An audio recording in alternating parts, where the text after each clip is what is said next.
Курыкмыйм. Ходай мине саклый дип бер иман итүче зоопарктагы шитлек эшенә керә, арысланнар янына.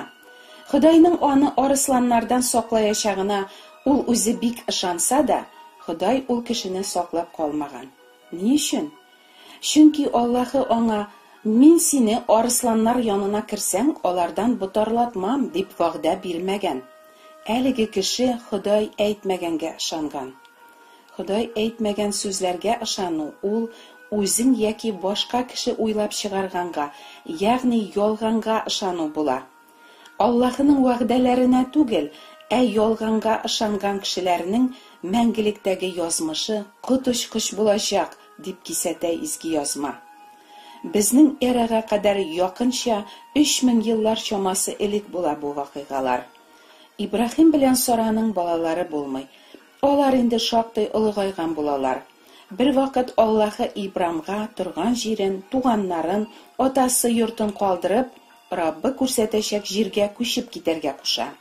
Һәм Аллаһы Ибрамга менә нинди вәгъдә бирә: "Синнән мин бөек халык тудырачакмын, сине мөбарәк кылачакмын, исемеңне шөһрәтле итәчәкмен, син Фатиха бәрәкәт иясе булачаксың.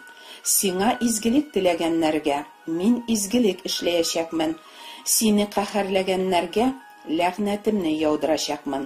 Җир йөзендәге халыкларның һәммәсе синең аша Фатиха алачак" ди.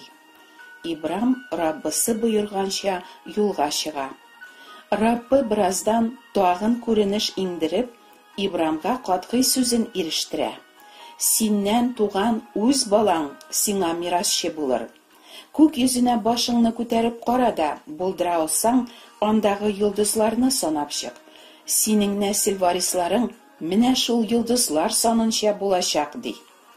Ибрам Раббыга ышанды һәм шуның белән Раббысы алдында тақва булып саналды дип укыйбыз изге язмада.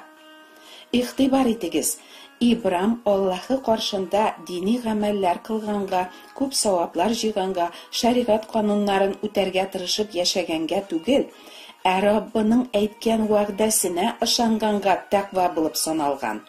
Нинди вәгъдә биргән Аллаһы Ибрамга? "Мин сине бик тә үрчемле итәчәкмен. Хатының Сара сиңа угыл табып бирер, аңа син Исхак дип исем кушарсың. Мин аның белән һәм аның аша тукымы белән килешүемне мәңгегә беркетеп куячакмын" дигән. Ләкин Сара инде бик карт булганга, иренә үзенең яшь асравы Хаҗар белән йокларга тәкъдим иткән.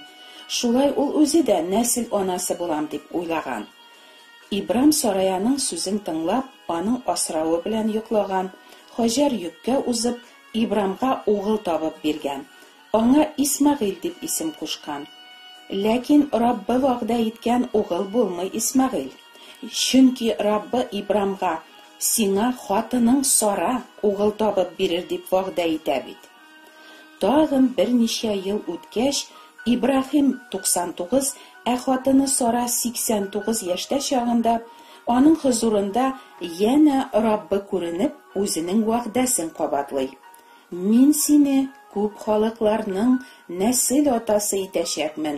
Син бик тә үрчемле нәселнең башы булырсың" ди. Ничек уйлыйсыз, 89 яшьтәге Сарага Раббының "Син угыл табарсың" дигән вәгъдәсенә ышану җиңел булды микән? "Картлык көнемдә кая инде миңа бала табу" дип Сара хәтта көлеп җибәргән. Ләкин Раббы өчен мөмкин булмаган нәрсә бармыни? Һәм вәгъдә биргәч, Раббы аны үтәмәсмени? Ул бит кеше түгел, биргән вәгъдәсен үтәми калырга яки үзгәртергә. Раббы әйткән сүзен үтәп, Сарага якты чыраен күрсәтте. Биргән вәгъдәсен гамәлгә ашырды. Сара йөккә узды һәм Ибраһимның картлык көнендә аңа нәкъ менә Аллаһы алдан әйтеп куйган вакытта дөньяга бер угыл китерде. Ибраһим үз хатыны Сарадан туган угылына Исхак дип исем кушты. Ибраһим белән Сара өчен Исхак әлбәттә зур сөенеч чыганагы була. Шулай бер вакыт Исхак үсмер егет булып җиткәч, Аллаһы Ибраһимны сынап: birden bir сөйекле угылың Исхакны ал да Мария җиренә юл тот. Мин сиңа күрсәткән тауга барып җиткәч, корбанлык учагы өстендә угылыңны корбанга китер дигән. Ибраһим Аллаһы кушканга буйсынып, Исхакны корбан итеп китерергә киткән. Аңа вәгъдә бирелеп, синең нәселең Исхак аркылы дип саналыр дип әйтелгән булса да, ул үзенең бердән-бер угылын корбан итәргә әзер булган. Ибраһим Аллаһының үледән терелтә алуына исәп тоткан һәм Исхак үлемнән кире кайтарылгандай әтисенә кайтарып бирелгән. Ибраһим белән Сарага угыл вәгъдә иткән кебек, Аллаһы безгә дә угыл бирергә вәгъдә иткән. Бу сөенечле хәбәр турында Ишагия китабында булай дип укыйбыз. Менә кыз кеше авырга калып угыл табачак һәм аңа Иммануил дип исем кушачак. Иммануил Аллаһы безнең белән дигән мәгънәне аңлата. Ишагия дәвам итеп әйтә: Менә безнең өчен бер сабый бала туды. Угыл бүләк ителде безгә. Аның иңендә хакимлек булачак һәм аңа гаҗәеп киңәшче, кодрәтле Аллаһы, мәңгелек ата, иминлек хакиме дигән исем биреләчәк. Гаделлек ва дөреслеккә нигезләнгән Дауд тәхетен ул нык итәчәк. Дауд патшалыгын мәңгегә куәтле кылачак. Күкләр хуҗасы Раббы моны үз халкына булган көчле мәхәббәте хакына эшләячәк. Бу вакыйгаларның барысы да Раббының вәгъдәсе буенча җиргә килеп, кешеләрнең гөнаһлары өчен корбан булып үләчәк һәм үледән терелтеләчәк Аллаһының бердән-бер сөйекле угылы Гайса Мәсих хакында пәйгамбәрлек сүзләре булганнар. Һәм Раббы Ишагия пәйгамбәр аша һәм башка күп пәйгамбәрләр аша әйтә килгәнчә, үзе вәгъдә иткәнне тормышка ашыра. Исраил илендә яшәүче Юсуф белән ярәшелгән гыйффәтле кыз Мәрьям янына Раббы фәрештәсен җибәреп, үзенең ихтыярын белдерә. Изге рух иңеп, сине Аллаһы Тәгаләнең кодрәте каплап алачак. Шуңа күрә синнән туачак бала изге булыр һәм Аллаһы углы дип аталыр, ди ул аңа.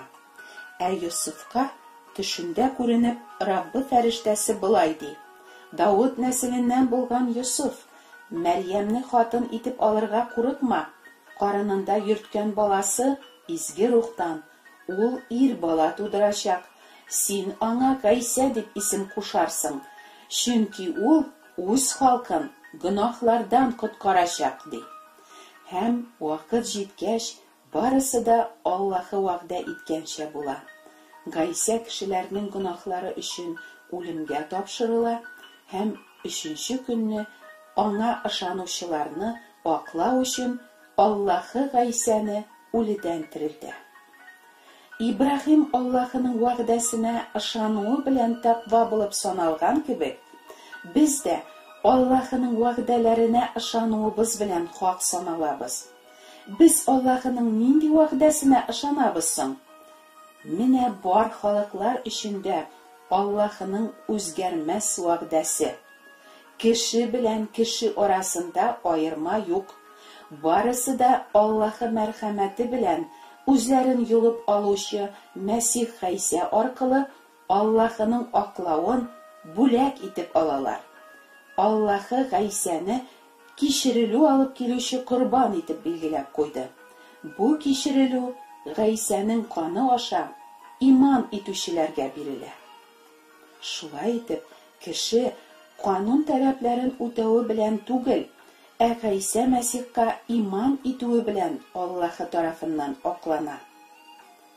Әгәр дин тотсаң, саваплар җыйсаң, белгәнеңне үтәсәң, мин сине оҗмахыма кертермен дип Аллаһы беркемгә дә вәгъдә бирмәгән. Мондый ялганга ышанмагыз. Изге язмада, канун китабында язылганнарның бөтенесен даими үтәмәүче һәркем ләгънәтләнгән дип язылган. Канун таләпләрен әлбәттә беркем дә тиешенчә һәм һәр вакыт үти алмый. Шуңа күрә бар кешеләргә дә Аллаһның ләгънәте төшәргә тиеш. Ләкин Мәсих безнең урынга ләгънәтләнеп, безне канун ләгънәтеннән юлып алды. Әгәр канун үтәүләренә таянучыларның барысына да каргыш төшә икән, Муса аша Аллаһ ни өчен канун биргән соң? Вәгъдә ителгән коткаручы килгәнче, кешеләргә үзләренең явызлыкларын һәм мәңгелек тамукка лаек икәнлекләрен аңлату өчен канун безгә тәрбияче итеп бирелгән. Канун гөнаһларны күрсәтүче Аллаһның күзгүсе. Күзгү кешенең пычраклыгын юада, күңелен чистарта да алмый. Кешеләрне гөнаһларыннан юып чистарту өчен Аллаһы тарафыннан Гыйса Мәсих җибәрелгән.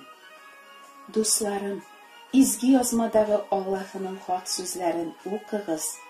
Ялган кушылган, Аллаһы әйтмәгән сүзләргә түгел, Раббының мәңге үзгәрми торган вәгъдәләренә ышаныгыз.